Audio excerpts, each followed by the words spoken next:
I think the reason why just so many people have a fascination with the mafia and gangsters is probably because it fulfills a sort of fantasy that we all have.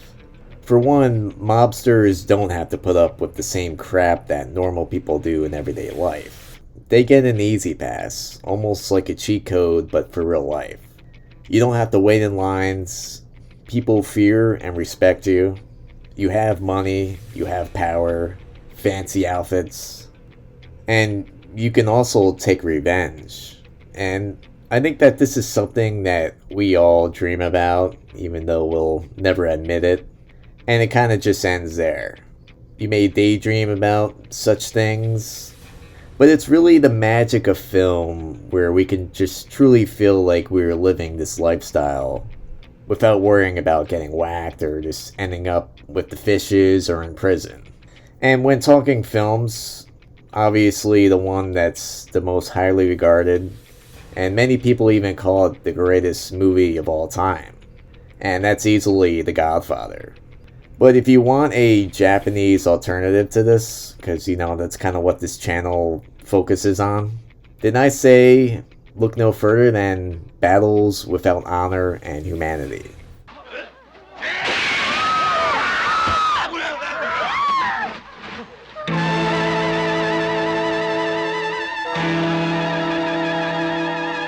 So I chose to make this video mainly because you guys voted for it. I did a recent YouTube poll. I was using my new powers on reaching 10,000 subs. And I want to thank everyone that voted in that poll. And honestly, I was kind of hoping you guys would go for the easy movie, Samurai Spy. But you guys wanted to really make me work for the money, so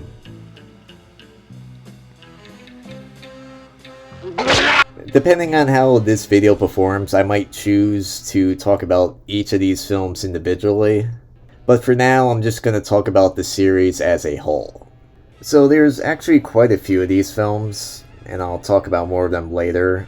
But right now, I'm just going to focus on the Kinji Fukasaku 5-film series. It was the original, and they're from the 70s. First one started in 1973.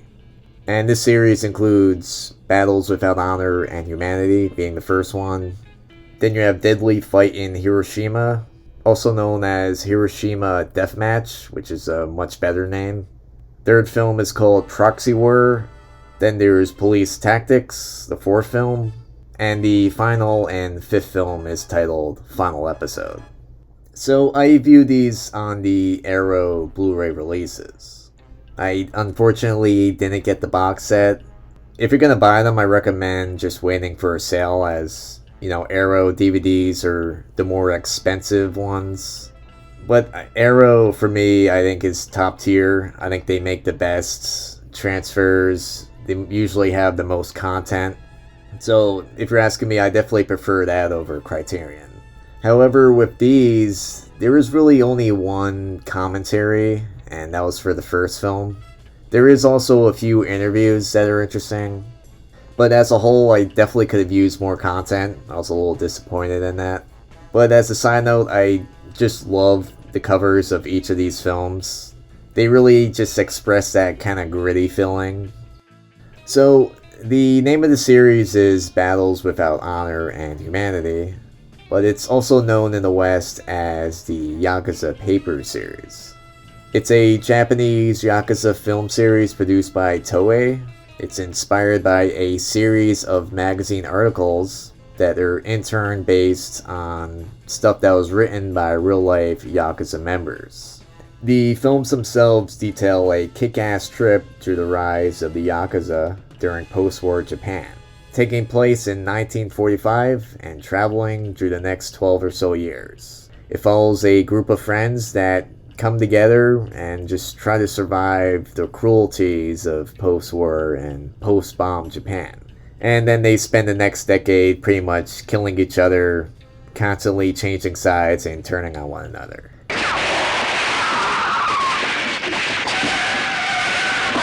The first film in the series pretty much just gives you everything you're gonna expect from the series as a whole. And there's also just plenty of standout and memorable moments. Moments of violence, hysterical comedy. You might not find it funny, but there's one scene where this Yakuza is trying to cut off one of his fingers. You know, it's a Yakuza custom.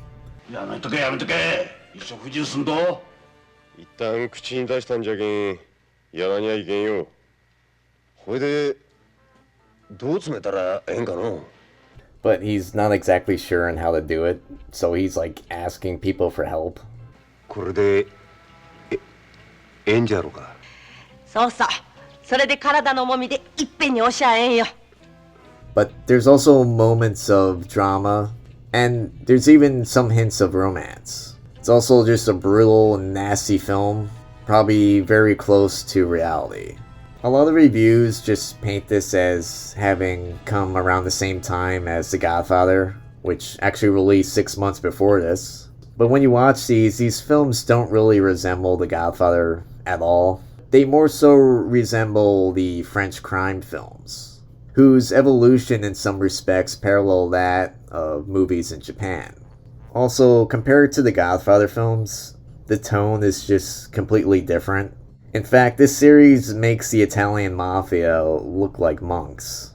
In these films, there is no honor, there is no loyalty, there's only violence.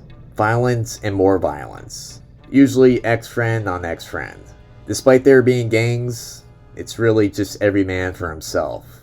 While American and European films of the same period often painted things as much less cutthroat, and there really was a family loyalty there.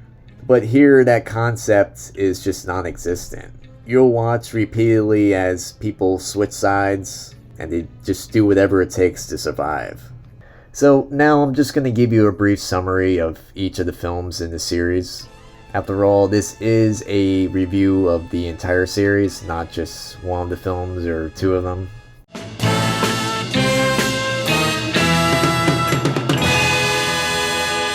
So the first movie is Battles Without Honor and Humanity. It released in 1973. It begins explosively with an image of the nuclear cloud that decimated Hiroshima. It takes place between the years of 1949 and the late 50s. The former Japanese soldiers are now in GI camps, and we watch them just struggling to make a living post-war. Many turn to crime, and they become Yakuza. This is basically the Japanese mafia. And the film and the entire series follow this one veteran named Shozo Hirona. And we just watch as he navigates his life into one of the Yakuza families, eventually becoming the crime boss. This first movie is very fast, it's brutal, it's realistic, chaotic. The film just feels very confusing. In fact, I had to watch it like 3 times just to get it. Most of the characters don't even develop, and a lot of them just end up being murdered, so you don't ever see them again.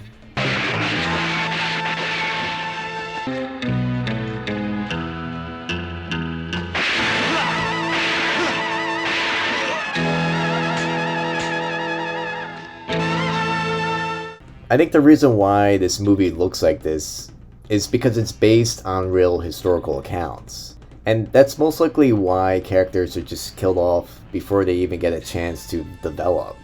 This is what gives this film such a sense of realism, and that's what I respect about it. The second film is titled Hiroshima Deathmatch, and that's a badass name. It was also released in 1973. At the end of the first film, the main protagonist has left the clan that he was with, and this is mainly just because it was destroying itself. Everyone was turning on one another. And naturally, the viewer is going to want to know what happens after that. But director Fukasaku had other plans. Instead of picking up where it left off, the films follow a different main character. It shows how this new character enters into the Otomo clan, which is another Yakuza group in Hiroshima. This is during the Korean War. But you kind of have to think of this one as a parallel story that's in the same universe created in the first film. This new character starts out as this petty card shark,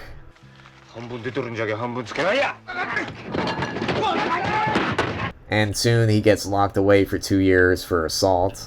And while he's in prison, he befriends the main character of the previous film, Hirona. And after that, we just watch as this new character is eventually brought under by the Otomo clan. I found this sequel to be pretty good. In fact, I liked it more than the first film. This story feels a lot easier to understand, where the other one was just chaoticness. The really great thing about this film, though, is it has Sonny Chiba. The man is just a legendary actor, and I also look forward to getting his new box set. Can't wait to see some of his movies. But his character in this is just especially memorable. He's basically an insane gang leader, and it definitely adds a lot of entertainment. All of these movies are pretty much very confusing, and that does make reviewing them pretty difficult. You kind of have to watch them a bunch of times. But once you get into just this crazy pace that it has, they could really end up being great experiences. That's how I'll put it. It's an experience.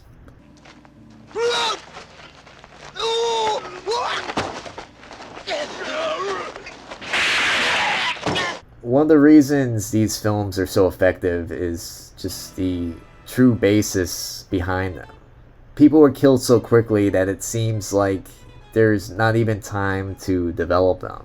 They are a solid depiction of just the criminal structure where essentially soldiers are constantly sent to be slaughtered like cattle. But these films are also just a great history lesson on what Japan was like during this time. So next is Proxy War. Again, it was released in 1973, and that's just insane to me. How does a director make 3 films in 1 year?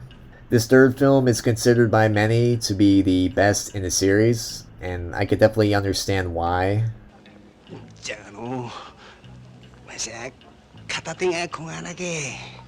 Because the second film didn't really follow the first one, this one is the true sequel. And it's also a great prequel to the next film, Police Tactics. Proxy War brings us back to Hiroshima, and now it's the year 1960. The film begins by introducing us to Uchimoto. It's played by Takeshi Kato, and he's an underboss for one of the powerful clans.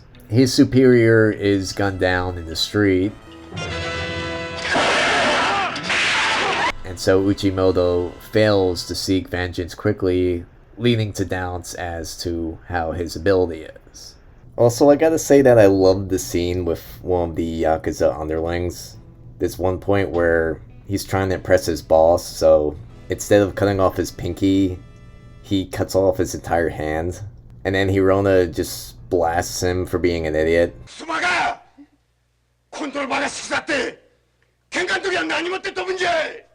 Sort of like a throwback, I think, to the first film. But I noticed that Yakuza mutilation is sort of a gag joke in a lot of these movies, and not just this series. There was something similar in Ichi the Killer. Let's see if you know what I'm talking about. Anyway, the third film, it's, in my opinion, the best in the series. Don't miss it. And the fourth film is Police Tactics. And this was actually meant to be the final film, and because of that, you could kind of tell that it wraps everything up nicely. And this one was released in 1974. And when you watch this, it's just great to see just all the time you spent in the previous 3 films, how it just adds up to just a great finale in this film. Overall, it's a satisfying ending. And the 5th and final entry is titled Final Episode. It also released in 1974.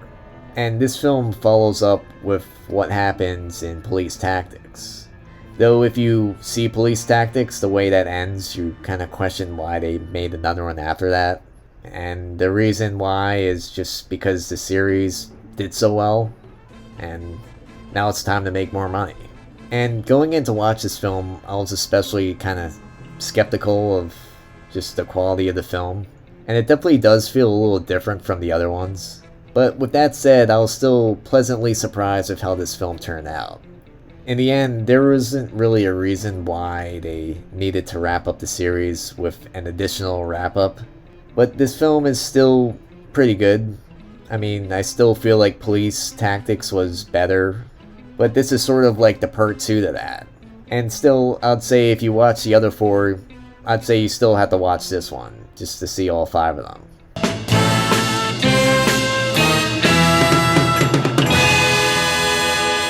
I've always loved gangster films, and as you already know, I also really love Japanese cinema. So obviously I've already seen some great Yakuza films. Some of my favorites are by Takashi Miike and Takeshi Kitano. But I wanted to see what people consider the Godfather of the Yakuza film.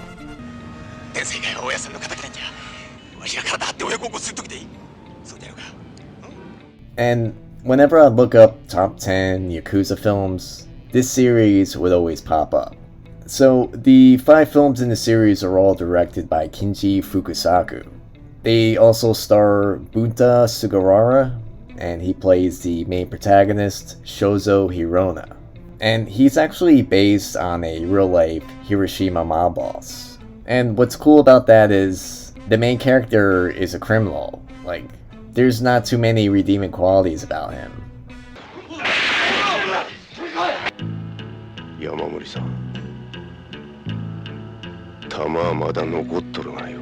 The films themselves were all produced between 1973 and 1974. And it always just amazes me how Japanese directors were able to put out multiple films in the course of 1 year. In fact, also look up the Lone Wolf and Cub series. Like 6 of those films came out like in 1 year. Anyway, this film series was both a critical success and a commercial success. And it very much made the Yakuza film genre very popular. After this, Fukasaku would go on to direct an additional 3 more standalone films under the title New Battles Without Honor and Humanity.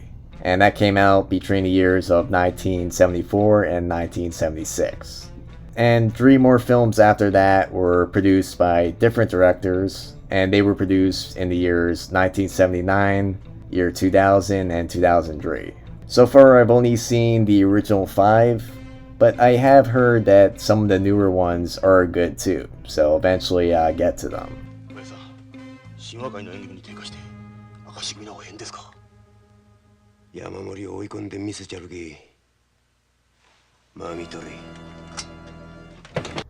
The movies were a massive success. In fact, the 4th one was supposed to be the last one, but audience demanded another film, and so they created the 5th film titled The Final Chapter. But much like horror films, whenever you see a title Final Chapter, it never is. The first film in the series marked a change in the gangster genre. In previous films, the main character is always just this sad-eyed, tragic hero who believes in duty to his Oyabun, which is Godfather. Even if that Oyabun is just a crazy man. Without sticking faithfully to one's duty, there can only be no honor.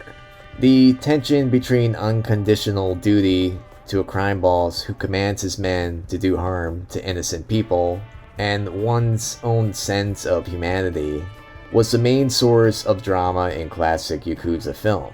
The attempt to find some balance of honor where balance was unachievable could be very intense even before the chaos and imbalance caused a great deal of bloodshed. When the hero finally erupts, it is inevitably for the sake of humanity. One such instance would be like attempting a suicidal revenge raid on a gangster den. But after The Godfather in 1973 reached Japan, Yakuza films changed forever. The Yakuza Papers series defined that change, tripling the violence and portraying the main character as a criminal, with no humanity and with only a hypocritical sense of duty, more sociopathic than anti-hero. Within a year of the film The Godfather, the director Fukasaku was hacking out film upon film about gangsters devoid of honor, capable of deception and inhumanity. While actors with tragic hero personas like Ken Takakura or Koji Tsuruda, they were cast in films of heroic gangsters. A different look though was needed for the sociopathic gangster, someone less pretty and more rugged. and that's why they chose Bunta Sugawara. Bunta just has that much needed rugged look. やっぱり聞いた通りじゃったの。 Fukasaku's type of gangster film combined with Bunta's rugged acting were the epitome of a change from a romanticist gangster film of the 1950s to a more realistic gangster film of the 1970s and on. In reality, the movement really wasn't from romanticism to realism, but only to a new fantasy of Yakuza film. A shift from meaningful violence erupting after all other options have disappeared to one of pure mayhem. Mostly being born out of anger, greed, or stupidity. Yakuza films were suddenly void of the concept of the exception. And this is a gangster who could at least dream of doing good. There's a spark of goodness in him. We definitely see this type of character even today. In fact, there's games like the Yakuza series.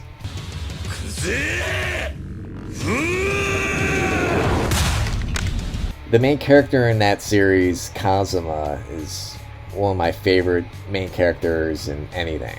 And actually, he looks a lot like Bunta's character does in this series. And there's no doubt that he was influenced by him in some way, because this is the Godfather of Yakuza film. But the difference is, we see a spark of humanity in Kazuma, but we don't see that in Bunta. In fact, Kazuma is just constantly trying to escape the gangster life. And it's kind of the message in those games where these two worlds can't really get along.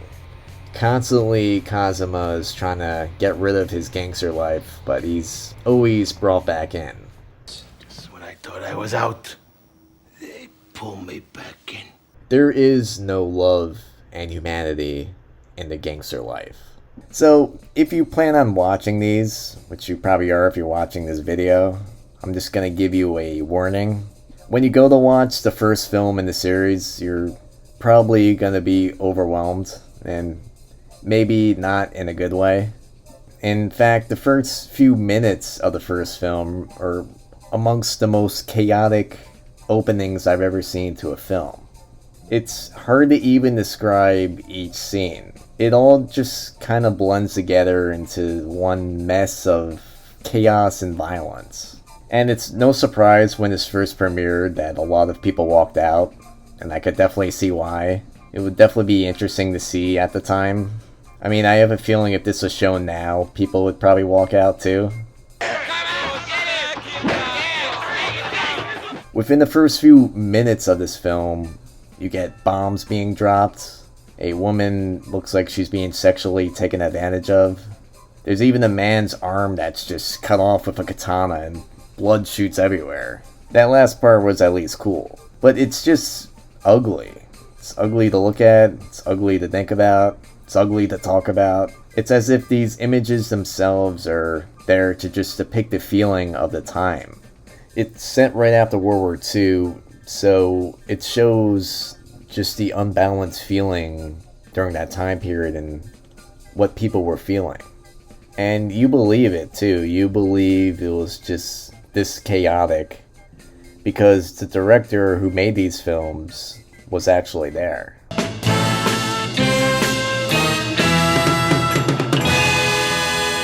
Director Fukasaku never produced any of his movies. He made ultra-violent gangster films, goofy sci-fi spectacles, syrupy women's films, and he also made all-star samurai epics.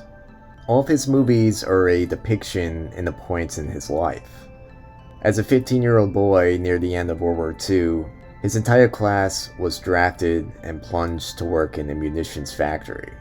But soon it became under fire by the Allies and was bombed. Many of his classmates died, and Fukasaku was given the job of disposing of his friends' mutilated corpses.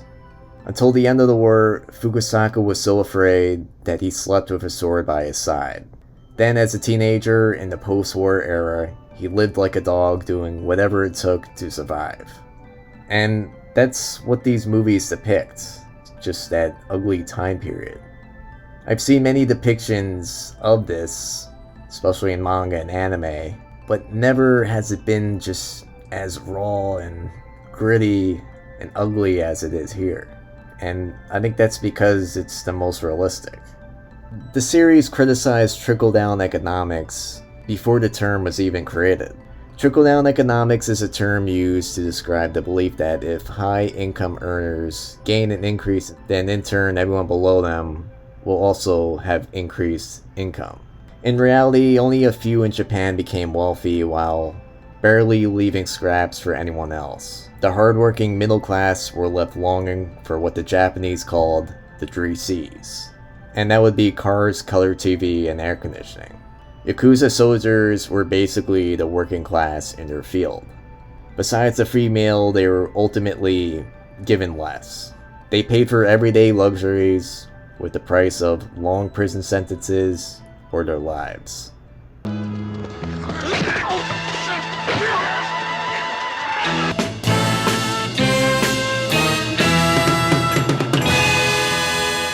Non-Japanese speakers aren't really gonna notice this, but I still find it interesting.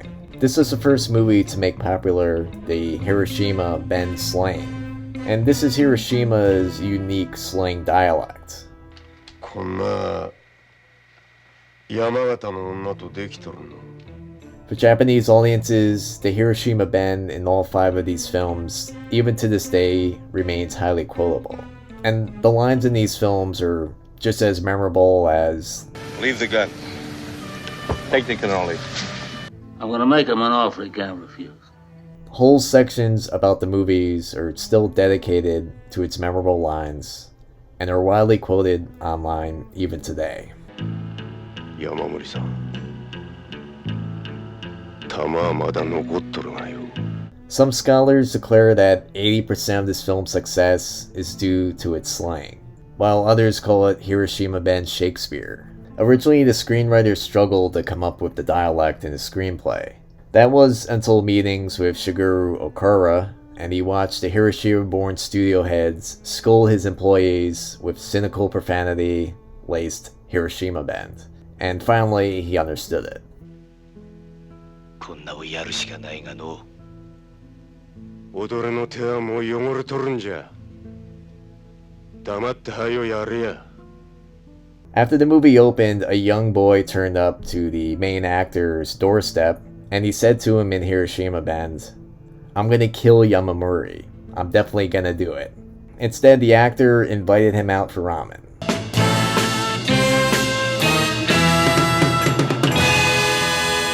When you actually sit down and try to watch these movies, it's not as easy as it sounds. The average moviegoer is never going to be able to sit through something like this.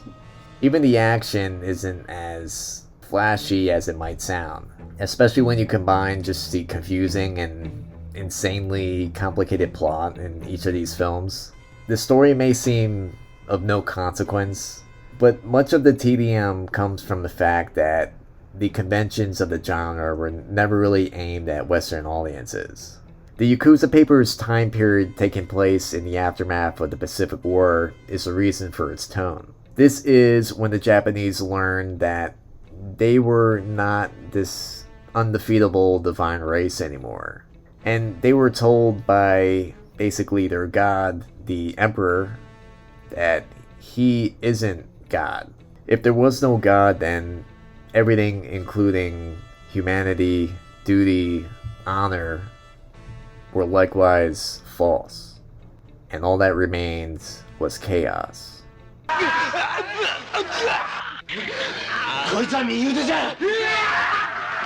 After you view enough films like this, and you start to read more about them, I think that these films are just tales of sociopaths just conveying their loss of humanity, touching especially on the loss of the Emperor as God. If you want something that touches on this theme of just sociopathic, psychopathic behavior, and one that does so a bit better and easier to understand, then I probably recommend more modern Yakuza movies, maybe ones that were done by Takashi Miike, There's definitely easier Yakuza movies to understand than this one, so maybe this isn't the best starting point. But if you may want to try something different, and maybe you have some knowledge of just the Yakuza genre already, then maybe you might be ready for the Black Diamond level of gangster film. And eventually, you'll just want to try out this series. If you're gonna watch it, I recommend just watching the first film first before buying the entire set. Just to give you a taste, you might hate this movie, and if you hate the first movie, don't even bother with the other four. I do like the second film more than the first one, but they all kind of have a similar tone. But these films aren't really normal gangster flicks. Instead, this is a groundwork for something much bigger. But more than anything else, this is a window into something that feels very real. And there's simply nothing else like this.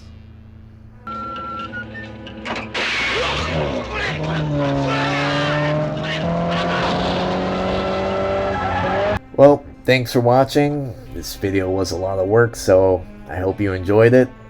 Leave a thumbs up and subscribe. And if you want to support the channel, you could check out my Patreon. And if you want to discuss movies like this, then be sure to check out my Discord. And like always, thanks for watching.